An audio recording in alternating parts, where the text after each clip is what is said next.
MP board वार्षिक परीक्षा 2025 कक्षा 11वीं 10 फरवरी को आपका यहाँ पे फिजिक्स का पेपर होने वाला है। एंड अगर आपने अभी तक भी कुछ नहीं पढ़ा है तो अब लास्ट टाइम है इन क्वेश्चंस को कंप्लीट करना, क्योंकि टॉप मोस्ट 40 क्वेश्चन आपके 3-3 अंकीय रूप में क्वेश्चन आपके एग्जाम में पूछे जाने वाले हैं। एंड इस क्वेश्चन को करके आप अपने एग्जाम में अच्छा स्कोर कर सकते हैं।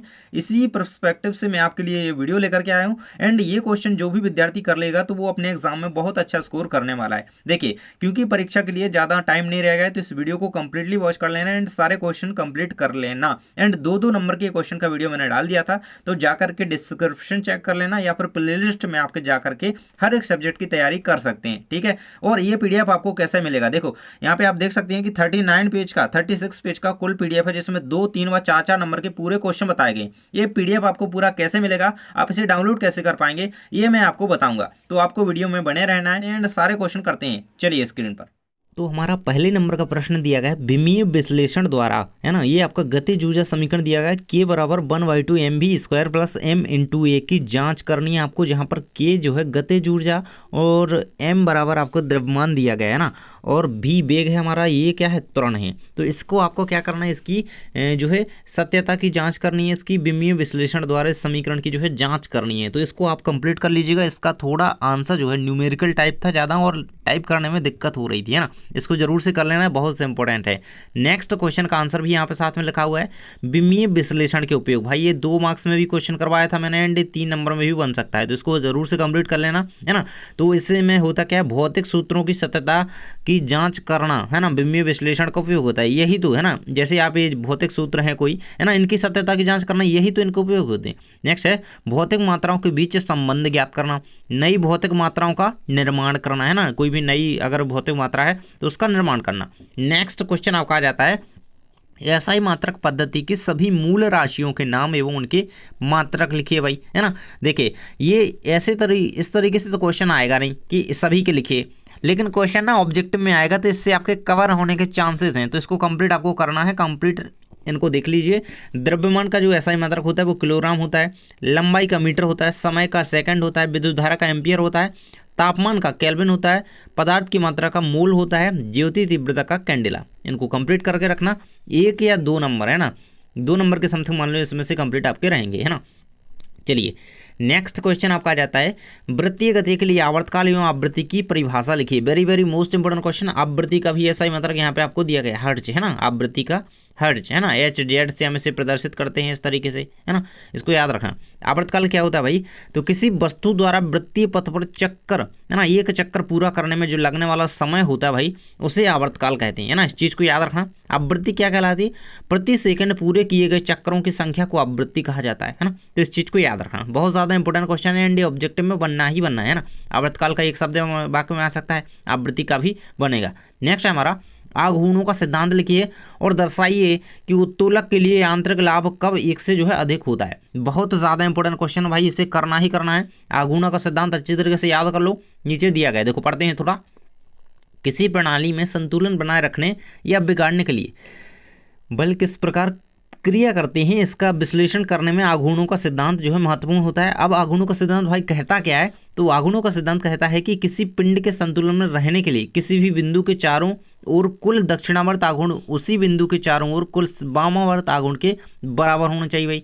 यही जो है आघूर्ण का सिद्धांत है, इस चीज़ को याद रखना बहुत इंपॉर्टेंट है। नेक्स्ट है आपका हाईलाइट करके मैंने यहाँ पर दिया गया है, प्रथम श्रेणी के उत्तोलक का जो यांत्रिक लाभ होता है वह 1 के कम, 1 के बराबर या 1 से अधिक भी हो सकता है ना। तो इसका आंसर राइट क्या है कि प्रथम श्रेणी के जो उत्तोलक होते हैं उनका देखो 1 से कम, 1 के बराबर या 1 से अधिक हो सकता है ना। क्या हो सकता है, ये यांत्रिक लाभ, है ना। तो इस चीज़ को याद रखना, प्रथम श्रेणी के जो उत्तोलक होते हैं उनमें ये कंडीशन यहाँ पे अप्लाई होती है ना। इस चीज़ को याद रखना अच्छी तरीके से। ये ऑब्जेक्टिव में कई बार बना है कि 1 से कम या 1 के बराबर यांत्रिक लाभ कब होता है, तो प्रथम श्रेणी के उत्तोलकों के साथ होता है ना। इस चीज़ को याद रखना, इसे डिटेल में यहाँ पे आपको बताया गया है, तो इसको अच्छी तरीके से पढ़ लेना। एंड एक बात मैं आपको बता देता हूँ, इसको अच्छी तरीके से सॉल्व करना है, इसका पूरा लॉन्ग आंसर देख लेना है ना। देखिए नेक्स्ट क्वेश्चन आपका दिएगा, पृथ्वी सतह से ऊंचाई पर जाने पर गुरुत्वीय त्वरण में होने वाली कमी ज्ञात करने के लिए सूत्र स्थापित करना। भाई मैंने सूत्र सीधा लिख दिया है, लेकिन आप लोगों को इसका पूरा गणितीय सॉल्यूशन जरूर से अपनी बुक में कर लेना है एंड उसे ढूंढ करके कर लीजिएगा, है ना, क्योंकि एक लॉन्ग टाइप में 3 नंबर में क्वेश्चन इसी तरीके से बनेगा। आपको पूरा उसका व्यंजक निगमित करना पड़ेगा, मतलब सूत्र स्थापित करना है, तो पूरी प्रक्रिया रहेगी वो तो आपकी, है ना। सबसे पहले यहाँ पे पढ़ लीजिएगा, पृथ्वी सतह से ऊंचाई पर जाने पर गुरुत्वीय त्वरण में होने वाली कमी ज्ञात करने के लिए यह सूत्र का इस्तेमाल किया जाता है। आपका दिया गया है GH = G, है ना, 1 + H/r², है ना। इस चीज़ को याद रखना, बहुत इंपॉर्टेंट है ना, इसका होल स्क्वायर है। नेक्स्ट है आपका ऊर्जा संरक्षण का नियम। भाई ये 2 नंबर में भी क्वेश्चन बनता है, 3 नंबर में भी क्वेश्चन बनता है एंड 1 शब्द वाक्य में उत्तर में भी क्वेश्चन बनता है। देखो 2 अंकीय, है ना, 2 अंकीय क्वेश्चन का वीडियो जिसको भी देखना है ना, नीचे डिस्क्रिप्शन में लिंक चेक कर लेना, क्योंकि उसमें मैंने 2 नंबर के सारे क्वेश्चन कंप्लीट करवा दिए, है ना, तो वो वीडियो जा करके जरूर से देख लेना, है ना। और हिंदी की तैयारी करनी भाई, प्लेलिस्ट देखो तो सब कुछ मिल जाएगा, है ना, तो जा करके प्लेलिस्ट भी चेक कर लेना, है ना। देखिए आंसर रहेगा, ऊर्जा को ना तो उत्पन्न किया जा सकता और ना ही नष्ट किया जा सकता है, इसे केवल एक दूसरे रूप में रूपांतरित या फिर परिवर्तित किया जा सकता है। सीधी बात है, याद रखना इस चीज़ को, है ना। नेक्स्ट आ जाता है हमारा घर्षण को कम करने तथा बढ़ाने के उपाय लिखिए। भाई तो घर्षण को जो कम करने के उपाय हैं, देखो ये 3 नंबर में क्वेश्चन बहुत ज़्यादा इंपॉर्टेंट है एंड मैं कह लूँ कि ये क्वेश्चन लगभग हर साल आता है ना। तो इस चीज़ को याद रखना है, घर्षण को बढ़ाने की और कम करने की।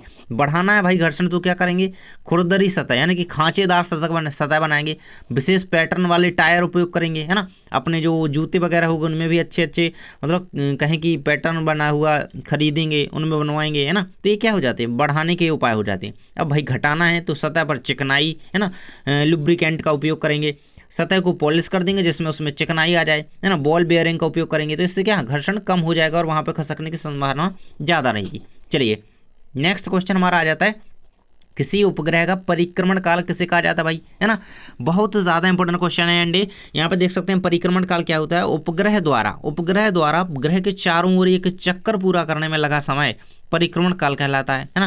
देखिए कोई ग्रह है, जैसे मान लो, है ना, पृथ्वी है हमारी, है ना, इसका उपग्रह क्या है, चंद्रमा है, तो ये इसका जो चक्कर लगाने में इसको समय लगता है चांद को जितना, है ना, तो ये क्या कहलाया इसका, ये इसका परिक्रमण काल कहलाएगा, है ना। जितना टाइम लगेगा उसे, वो क्या है, उसका परिक्रमण काल है उसका, ठीक है, इस चीज़ को याद रखना।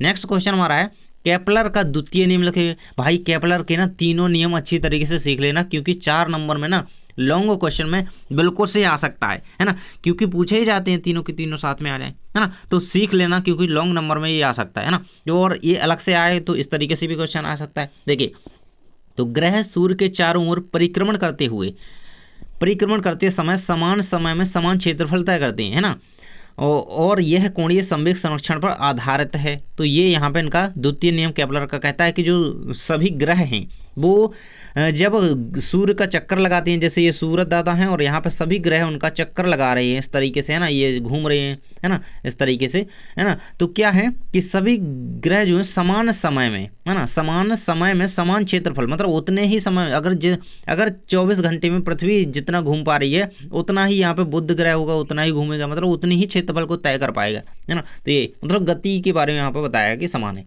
नेक्स्ट है आपका, गर्मियों में कुएं का जल ठंडा तथा सर्दियों में जो है गर्म क्यों रहता है। भाई है ना, तो यहाँ पे कुएं के जल की बात करी गई, तो आंसर देखेंगे कि जल की उच्च विशिष्ट ऊष्मा के कारण यह धीरे धीरे तापमान बदलता है, गर्मियों में या आसपास की तुलना में ठंडा और सर्दियों में गर्म महसूस होता है। तो भाई विशिष्ट ऊष्मा के कारण क्या करता है, यह तापमान में अपना चेंजेस लाता रहता है इसी तरीके से, है ना।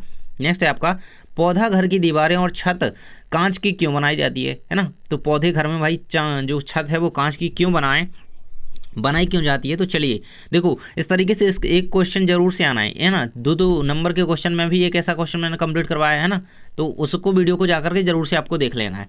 देखिए आंसर रहेगा आपका सामने, कांच सूर्य की ऊष्मा अंदर प्रवेश कराता है लेकिन बाहर जाने से रोकता है ना। यह ग्रीन हाउस प्रभाव द्वारा तापमान बनाए रखता है। मतलब देखिए पौधों के लिए जो आवश्यक जो कहें कि प्रकाश है वो कांच के द्वारा अंदर तो आ जाएगा लेकिन बाहर नहीं जा पाएगा, वहीं पर रहेगा थोड़ा, तो ताकि पौधों को अच्छी तरीके से वो मिल सके, एंड ये यहाँ पे इसका उद्देश्य रहता है और इसीलिए बनाई जाती है ना, इस चीज़ को याद रखना। नेक्स्ट है हमारा स्थैतिक घर्षण और सीमांत घर्षण बल क्या कहलाते हैं भाई, तो दोनों को यहाँ पे आपके सामने परिभाषित किया गया है। स्थैतिक घर्षण बल क्या है, वह घर्षण जो वस्तु के गति में आने से पहले कार्य करता है वो स्थैतिक घर्षण कहलाता है। सीमांत घर्षण वह अधिकतम घर्षण जो गति शुरू होने के क्षण पर कार्य करता है। तो इस चीज़ को याद रखना, दोनों में डिफरेंस याद कर लेना बिल्कुल से।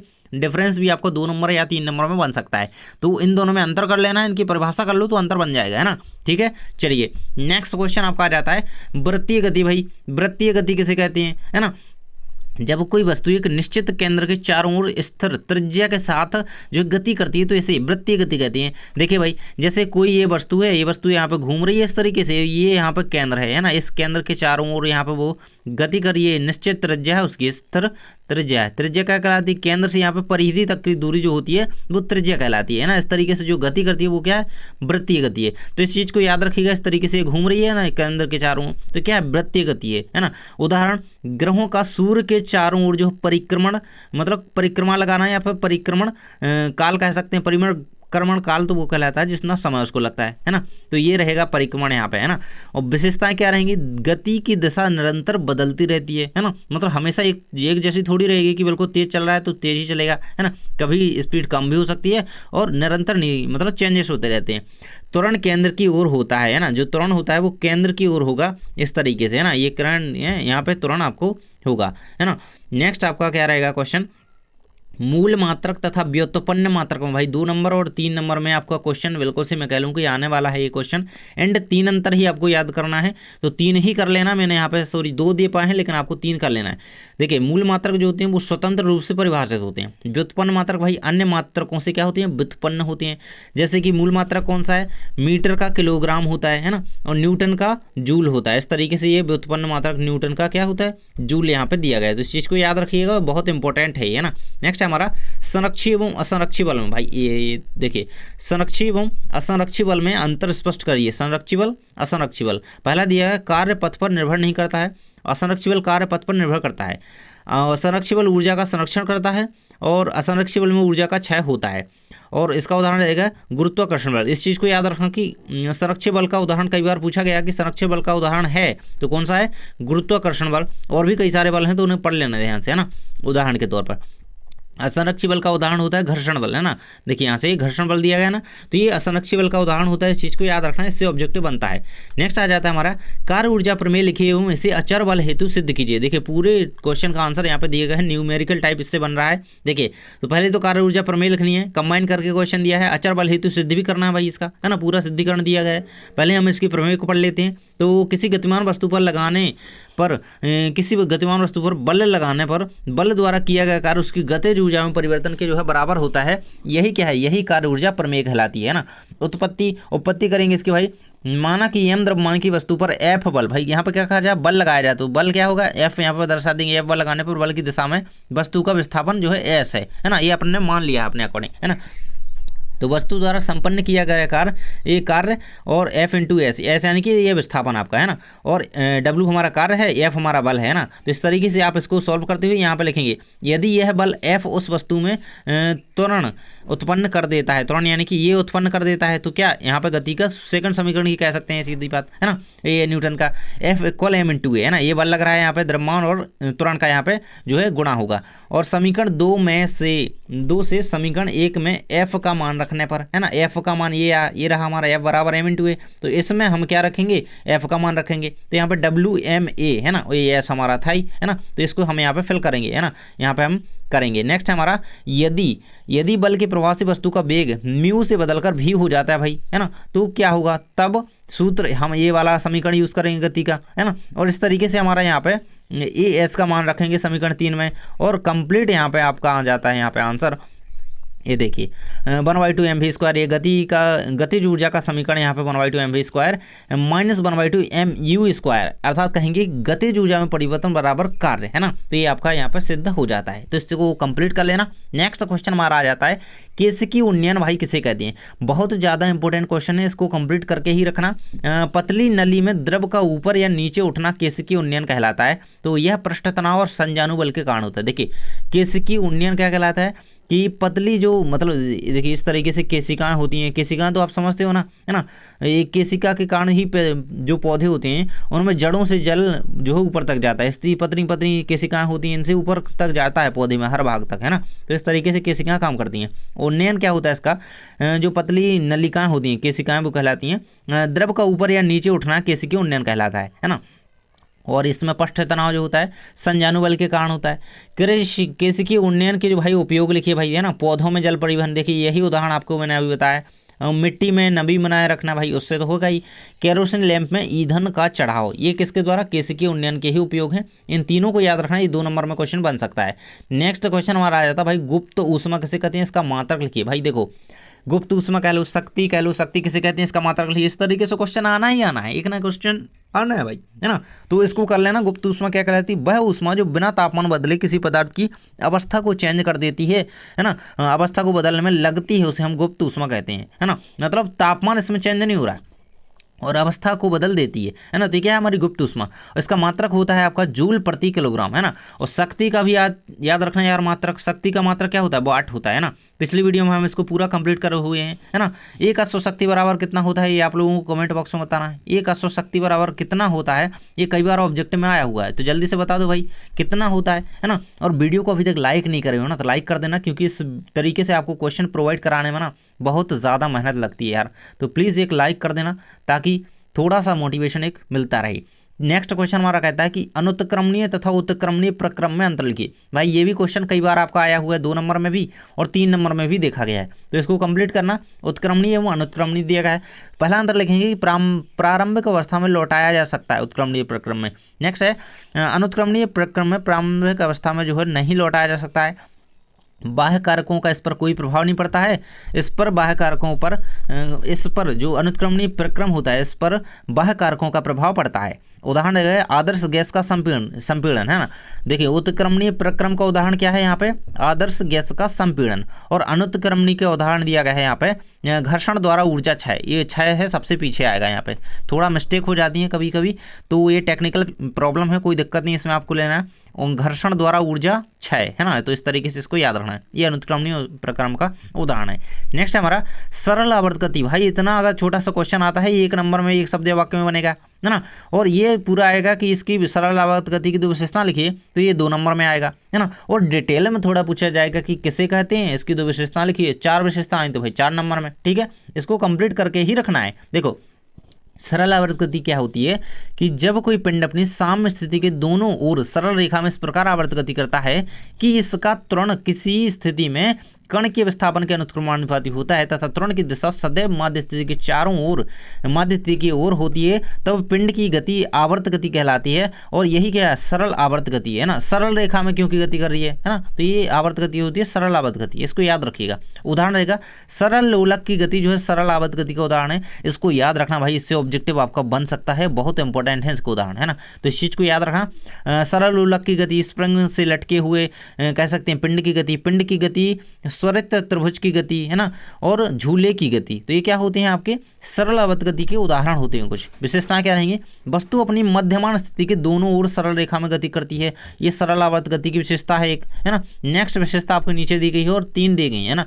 वस्तु पर लगने वाला बल मध्यमान स्थिति से विस्थापन के अनुत्क्रमानुपाती होता है तथा सदैव मध्यमान स्थिति की ओर होता है। थर्ड आपका रहेगा विशेषता, यहाँ ऊर्जा सदैव जो है ऊर्जा सदैव रहती है। गतिज ऊर्जा स्थितिज ऊर्जा में तथा स्थितिज ऊर्जा गतिज ऊर्जा में बदलती रहती है। मतलब जो ऊर्जा का होता है वो कहते हैं कि एक्सचेंज होती रहती है ना। इस चीज़ को याद रखना। नेक्स्ट है हमारा गतिज ऊर्जा। भाई किसे कहते हैं, इसका सूत्र व्युत्पन्न कीजिए भाई, इसको जरूर से कंप्लीट करना है ना। इसका व्यंजक आपको निगमित करना है 1/2 mv², है ना। सभी को पता होगा ये तो आपको, है ना। ये होती है हमारी काइनेटिक एनर्जी एंड इसका आपको सूत्र व्युत्पन्न करना है। देखो भाई मैंने तो सूत्र केवल लिख दिया है, आपको पूरा का पूरा इसका कंप्लीट कर लेना है व्यंजक, है ना, जरूर से कर लेना भाई। अब समझ लेते हैं गतिज ऊर्जा क्या होती है। तो किसी वस्तु में उसकी गति के कारण जो ऊर्जा उत्पन्न, भाई गतिज मान गति के कारण, है ना, उत्पन्न होती है, उसे गतिज ऊर्जा कहते हैं। तो इस चीज़ को याद रखना, ये कई बार ऑब्जेक्टिव में बना है कि किसी वस्तु में उसकी गति के कारण जो ऊर्जा उत्पन्न होती है उसे खालिस्तान ऊर्जा कहते हैं, तो उसे क्या गतिज ऊर्जा कहते हैं। इस चीज़ को याद रखना, दिमाग में बिठा लो बिल्कुल, है ना। और इसका पूरा व्यंजक कंप्लीट कर लेना, ये सूत्र किस तरीके से निकलेगा इसको पूरा कंप्लीट कर लेना। नेक्स्ट हमारा, किसी अक्ष के परितः घूर्णन करते पिंड की गतिज ऊर्जा का व्यंजक ज्ञात कीजिए भाई, है ना। तो इसका तो कंप्लीट आंसर आपका दिया गया है ना, तो टेंशन नहीं लेना। चलिए देख लेते हैं। देखिए, माना कि कोई पिंड किसी घूर्णन अक्ष से परितः ओमेगा, है ना, ये ओमेगा है जिसे कोणीय वेग को इसी से प्रदर्शित करते हैं, से घूर्णन कर रहा है। इस पिंड के सभी कोण का जो कोणीय वेग है ओमेगा होगा।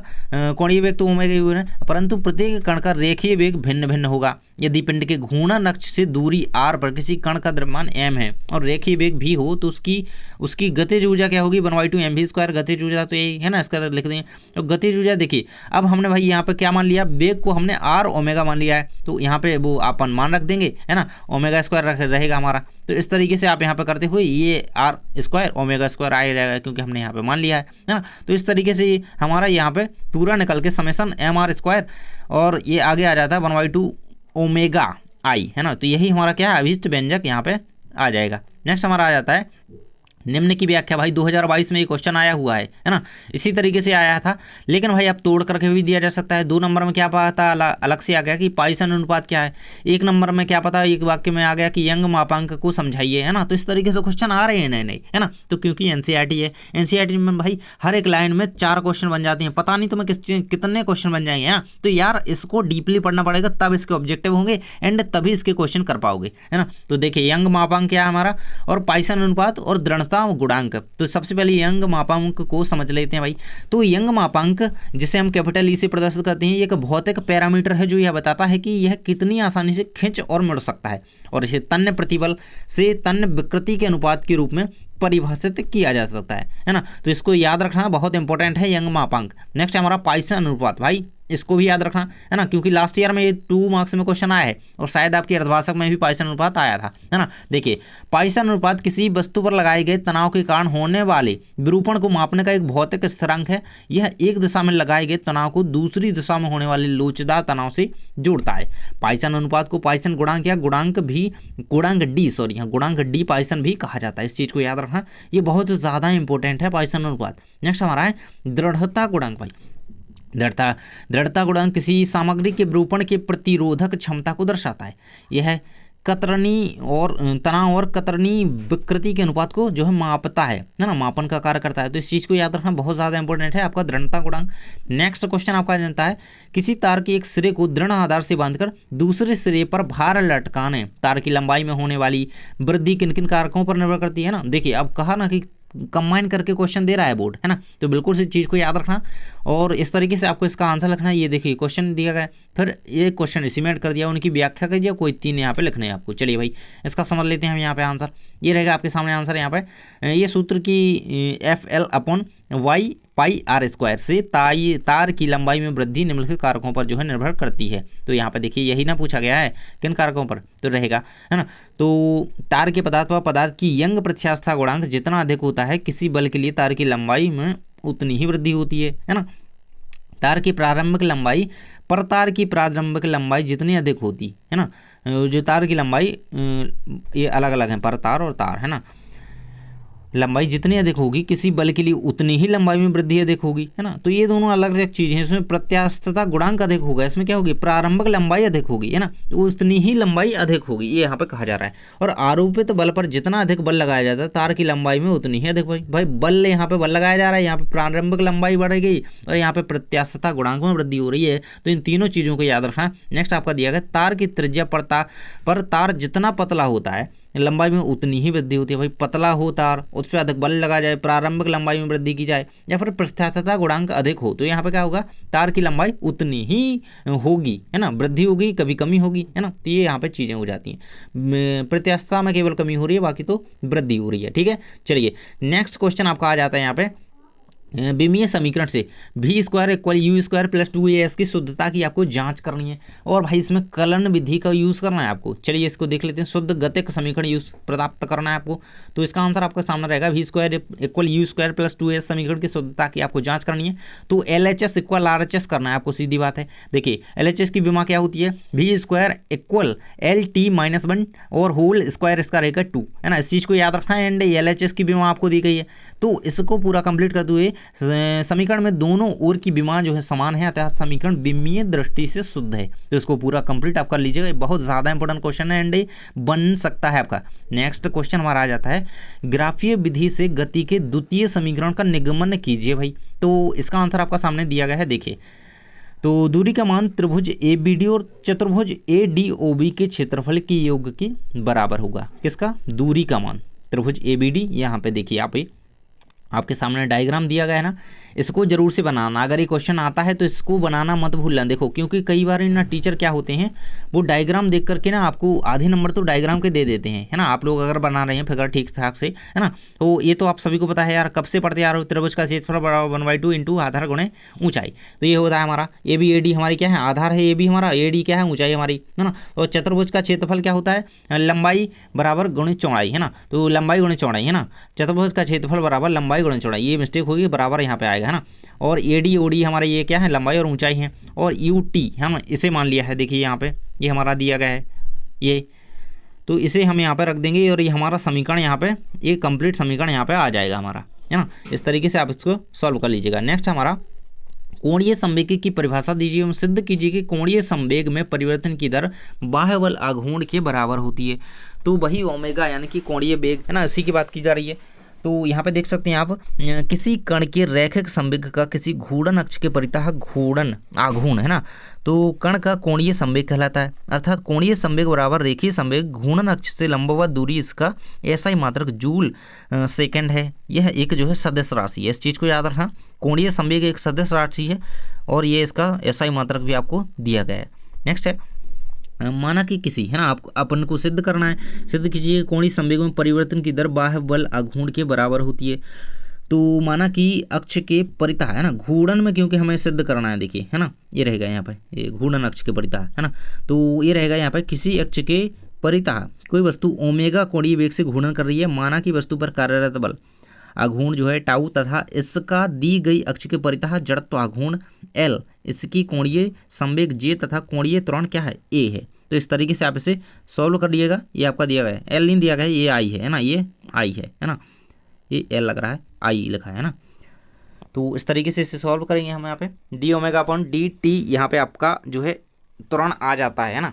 और आगे इसे करेंगे और ये रहेगा आपका समीकरण, इसमें बनाते जाएंगे और ये यहाँ पे आ जाएगा d⍵/dt equal I into d⍵/dt। तो ये रहेगा। एंड यहाँ पे अब समीकरण 2 व 4 से हम करेंगे d⍵/dt इक्वल टाउ। यही अभी हमारा व्यंजक यहाँ पे निकल के आ जाता है कोणीय संवेग का। नेक्स्ट क्वेश्चन हमारा दिया गया है, कोणीय संवेग से आप क्या समझते हैं, कोणीय संवेग एवं घूर्णन गतिज ऊर्जा में संबंध स्थापित कीजिए। देखिए तो ये डायग्राम यहाँ पे नहीं दिखना है, नीचे वाले क्वेश्चन के यहाँ पे स्किप हो गया, कोई दिक्कत नहीं है। चलिए हम आगे उसको देख लेंगे। यहाँ पे देखिए आपको वही बात है, लेकिन आपको यहाँ पे कोणीय संवेग एवं घूर्णन गतिज ऊर्जा में संबंध करना है। इस तरीके से भी इसका क्वेश्चन आ जाता है कि कोणीय संवेग एवं बल आघूर्ण में संबंध स्थापित कीजिए। तो एक ही बात हो जाती है यहाँ पे, तो इस चीज़ को जरूर से याद रखना है, ये वही बात है आपकी, है ना। तो ये रहेगा आपके सामने इसका पूरा का पूरा व्यंजक। यहाँ पे देख सकते हैं, यहाँ तक इसका आंसर यहाँ पे कंप्लीट आपका हो जाता है। ठीक है, इसको आप जरूर से कंप्लीट कर लीजिएगा।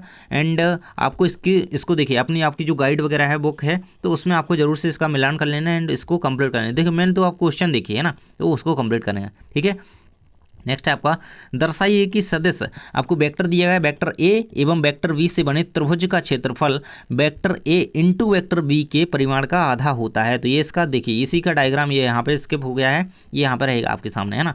तो इस तरीके से आपको त्रिभुज का परिमाण निकालना है आपको, है ना, और इसके आधा होता है, ये आपको बताना है। तो चित्र में देखिए, वही चित्र की बात की जा रही है ऊपर वाले, है ना। OA वेक्टर बराबर A वेक्टर और OB वेक्टर बराबर B वेक्टर बिंदुओं पर मिलते हैं जिनके सिरे AB को मिलाने से त्रिभुज OAB जो है बनता है। तो इस तरीके से त्रिभुज हमारा बना हुआ है, ऊपर आप देख ही सकते हैं, ये रहेगा आपके सामने, है ना। OAB यहाँ पे चीज़ें दी गई हैं आपको।